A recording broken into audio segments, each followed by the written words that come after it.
worry, Lily. With this spell declared, promise I'll be back. That's not a spell. Doesn't even rhyme.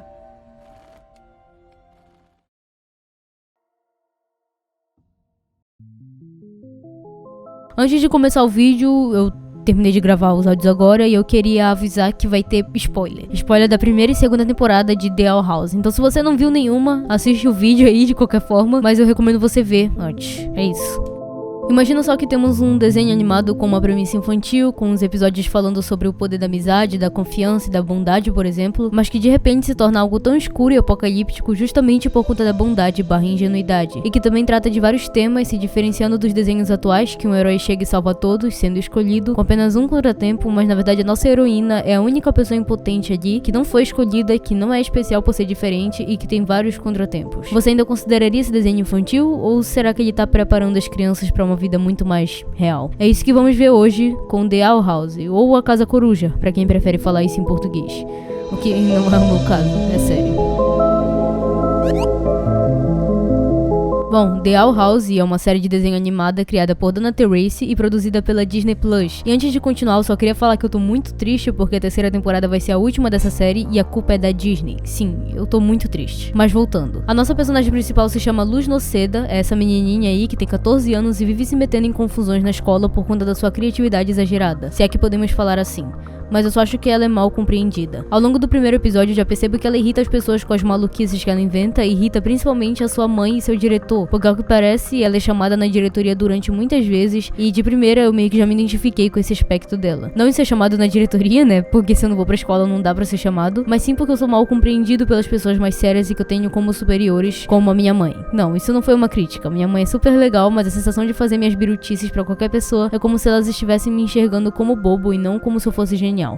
É claro que eu não sou genial, mas dá pra fingir aumentar meu ego, galerinha, vamos pensar nisso. Por conta dessas maluquices e de ninguém querer ouvir ela, eu já percebo que ela tá sempre buscando por algo a mais naquele mundo e tá sempre se distanciando da vida real, sendo uma jovem mística por achar o mundo entediante ou estranho. Ela tá sempre tentando se encaixar. A Luz gosta de bruxas, vampiros, magia, tecnologia e toda aquela ficção que te faz sumir da realidade e embarcar em outros universos, querendo se distanciar do mundo real por achar ele sujo e ruim demais quase sempre. E eu falo como se fosse ruim, mas eu sou exatamente assim. Depois de ser chamada novamente na diretoria, a mãe da Luz conclui que ela precisa passar 3 meses no acampamento pra poder fazer amigos e meio que mudar o jeito dela, pensar dentro da caixa, como diz no panfleto do lugar. Só que enquanto a Luz espera o ônibus, ela acaba encontrando um portal estranho que a leva pro mundo onde ela vai passar quase toda a primeira e segunda temporada dessa série. Um mundo que não era exatamente o que ela imaginava e queria, mas que era mágico e cheio de pessoas estranhas, como diz ela. Eu digo pessoas por falar mesmo porque ali não tem nenhum humano, ela é a única humana. Conhecendo aquele mundo, ela perde totalmente a preocupação de onde vai morar, o que vai comer e etc, porque ela encontra a Ida, a mulher coruja, uma bruxa criminosa que usa a magia proibida entre aspas e vende itens humanos e outros contrabandos pra sobreviver, e o King, um demônio que não é um demônio como foi revelado na segunda temporada. Eu disse que ia ter spoiler, continuou por quê. Enfim, esses dois acolhem ela, eu posso dizer assim,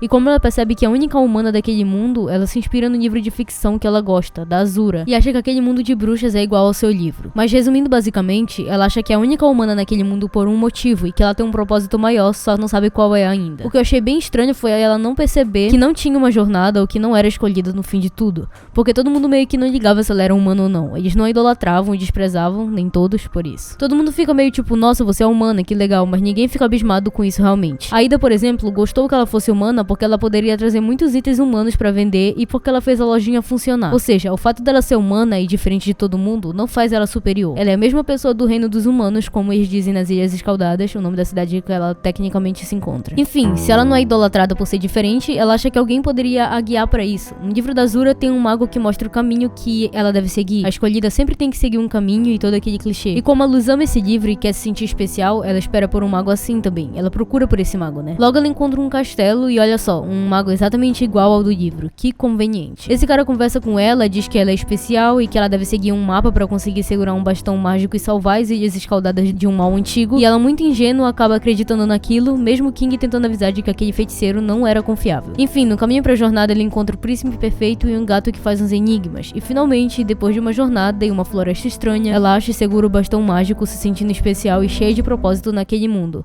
Mas depois, na verdade todas aquelas pessoas eram fantoches e aquele feiticeiro era um demônio que queria matar a Ida por ela estar atrapalhando os negócios dele. Ou seja, ela não era especial e o demônio fez questão de deixar isso bem claro. Claro que no final dá tudo certo, ela finalmente descobre que foi enganada e que na verdade não tem um propósito, mas que queria encontrar um sendo ela mesma. Ou seja, se dedicando a ser aprendiz de bruxa, que era o que os adolescentes faziam lá, tipo uma escola pra bruxos. E eu não sei se isso afetou demais, eu acho que não fica muito claro porque é uma coisa bem merda perceber da pior forma possível que não é especial e que não serve pra ser escolhida, mas eu sei que depois de um tempo ela começa a perceber que nem tudo é sua responsabilidade e percebe que é bem melhor ser normal por enquanto, então eu acho que ficou tudo bem. Eu acho que isso já foi uma edição de moral, The Owl House é cheio de edições de moral, acreditem, mas se vocês quiserem se aprofundar mais nesse tema de o escolhido e ter umas reflexões bem melhores, tem um cara que eu gosto muito que é o Hamlet, eu não sei se é assim que fala, que fez um vídeo inteiro apenas explicando sobre a síndrome do escolhido baseada em The Owl House. Vão lá depois. Esses são dos ensinamentos que a série te dá de forma bem implícita, porque eu acho que cada episódio vai ter uma interpretação. Por exemplo, tem uns episódios que eu sinceramente não entendi onde eles queriam chegar, isso é normal, mas tem outros que eu olhei e falei, mano, eu consegui entender. E é isso que eu acho incrível em The Owl House. E já que a gente entra nesse assunto, vamos falar um pouquinho bem da série. Além de ter muitas referências a vários elementos da cultura nerd pop, como Harry Potter, com os clãs que você deve escolher, remetendo às casas, a escola de magia, a magia proibida e muitos outros. Também outros desenhos como Graphics feios, que eu ainda preciso assistir. Eu gosto que tem muita diversidade ali. E isso faz The Owl House ser diferente de todos os desenhos animados que eu já assisti. Por exemplo, a luz é latina, negra e bissexual. Metade do público tá saindo nesse exato momento. Tô brincando, ou talvez não. Vai saber como é a mente infantil dos adolescentes de hoje, né? Enfim. Além da Luz ser minoria, a tutora dela não é uma mulher certinha e rígida, mas sim uma fora da lei, literalmente. E ela admira da mesma forma, porque apesar de ir contra as regras, o que eu acho bem legal às vezes, ela é super gentil. Eu simplesmente amo a Ida e o sarcasmo dela. Ela e a Luz se completam muito. Além disso, nas Ilhas Escaldadas, no Reino Mágico, não existe preconceito. Isso foi o que a criadora da série falou e também como percebemos ao longo da jornada. Literalmente, a Emmett e a Luz falam pra todo mundo que são namoradas. Não é diferente de forma alguma. Eu percebi isso quando a mãe da Emmett, que é totalmente o clichê de mãe rígida, narcisista e conservadora, descobre que a Luz é sua namorada em um EP da segunda temporada. Na minha mente ela ia deserdar a filha por ser gay, mas na verdade ela diz que ia arranjar outra namorada pra ela porque a Luz estava em cartaz de procurada e ela não suportava a menina. Eu acho da hora, mas às vezes dá vontade de ver aquele drama homofóbico com um arco de personagem muito foda nas séries. Porém, se a dona quis assim, eu admiro e aceito caladinho. Tudo que a dona faz é bom. A série tem episódios curtos, personagens cativantes e vários seres místicos se assemelhando a qualquer desenho animado de bruxas que você encontra por aí. Claro que com um toque pessoal, diversidade, uma animação incrível e, claro, o povo LGBTQIA+.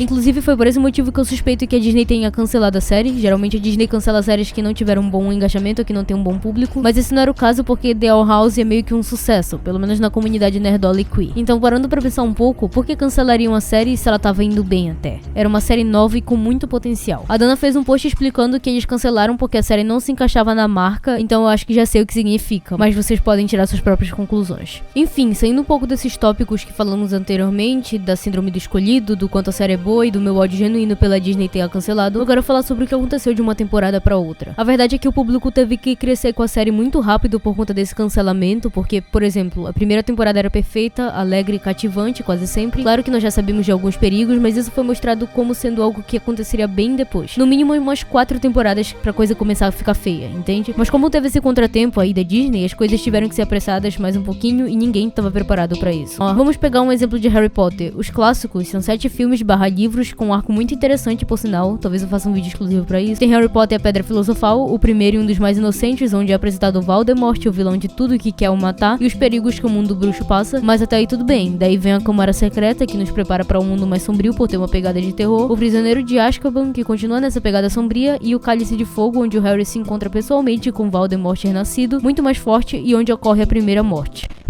Então, a Ordem da Fênix, o Enigma do Príncipe e as Relíquias da Morte, parte 1 e 2, onde o mundo tá repleto de guerra e destruição. Acontece que pra mim, por exemplo, isso não foi um choque e não me deixou deprimido ou com muita saudade de quando todo mundo era mais inocente. Nós crescemos com o filme, e o Harry e todo mundo no universo cresceu também. Além disso, tivemos 4 filmes pra curtir a inocência e aproveitar enquanto Voldemort estava fraco. O filme nos preparou pra merda, entende? E assistindo agora a primeira e a segunda temporada, uma atrás da outra, eu percebi que as coisas não funcionaram dessa forma pra The Owl House e deixou todo mundo meio assustado e deprimido, justamente por não terem se preparado pra merda. Se você não faz ideia do que eu tô falando, deixa que eu explico. O Belos, o carinha do mal, tava planejando fazer um mundo controlado por clãs e tava prendendo todo mundo que se recusava a entrar em um. Na primeira temporada nem se falava disso, a Luz aprendia a ser uma bruxa, vivia os dramas adolescentes dela, e na segunda já começa uma censura incontrolável, umas crises econômicas e literalmente todo mundo machucado, perdido e com medo. Deixou de ser um desenho infantil pra virar um desenho com temas mais de adultos. Pensando que isso tudo foi causado por conta da bondade da Luz quando ela voltou no tempo e ajudou o inimigo, deixa tudo muito pior. Imagino o que ela deve estar passando agora. A Luz, por exemplo, cresceu muito rápido. Ela tinha 14 anos e era muito otimista, feliz e sempre via o lado bom das coisas. Mas na segunda temporada, quando ela fez 15 anos, acredito eu, ela não é mais a mesma. Eu acho que The Owl House errou nisso, ou reformulando minha frase, a Disney errou nisso, porque eu tenho certeza que se a Dana tivesse mais tempo, ela faria algo como Harry Potter. Nos prepararia, e aí a gente assistiria a temporada final, sabendo que já tivemos o suficiente, sabe? E outra, essa série seria um dos grandes sucessos da Disney se continuasse. Guardem o que eu tô falando. É sério, eu tô muito triste. Assistam The Owl House porque é muito bom, me seguem em tudo que é lugar porque eu quero seguidores inscritos e foi isso. Obrigado por vir até aqui e até mais, Romos.